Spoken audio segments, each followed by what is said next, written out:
అతను మా కోసం బదిలీ. ఒక ఫీల్డ్ అసిస్టెంట్ సంగతి నాకు చెప్తావా? నాకు తెలియదా ఏం జరుగుతుందో ఫీల్డ్ లోన?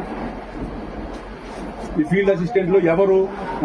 బెందాలం అశోక్ ప్రచారంకి వచ్చినప్పుడు ఎవడు పనులు పెట్టారో, వేరే పార్టీ వాళ్ళు వస్తే ఎవరు పనులు మానించి మరి మీకు మాస్టర్లు వేశారు, ఇవన్నీ నాకు తెలుసమ్మా. ఈ రోజు ఇంతమంది ఆడవాళ్ళని ఇక్కడ పంపించగలిగాడు అంటే అటు రాజకీయంగా ఎంత బలమైన ఆడికి అంత కొవ్వు. అలాంటప్పుడు ఆడ రావాలా? ఆడొచ్చి నా మీద ఏం జరిగిందండి అని అడగాల. ఆడ రాకుండా మీతో డ్రామాలు ఆడి ఆడికేమంత కొవ్వు? ఆడాడు అంత పెద్ద దార్కరిగాడాడు. దార్కరిగాడా?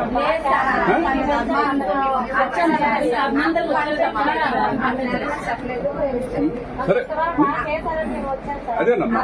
మీ కాడంటే ఇష్టం కావచ్చు, బట్ రాష్ట్ర ప్రభుత్వానికి కూడా కొన్ని నిబంధనలు నియమాలు ఉంటాయి కదా. ఈ సబ్జెక్ట్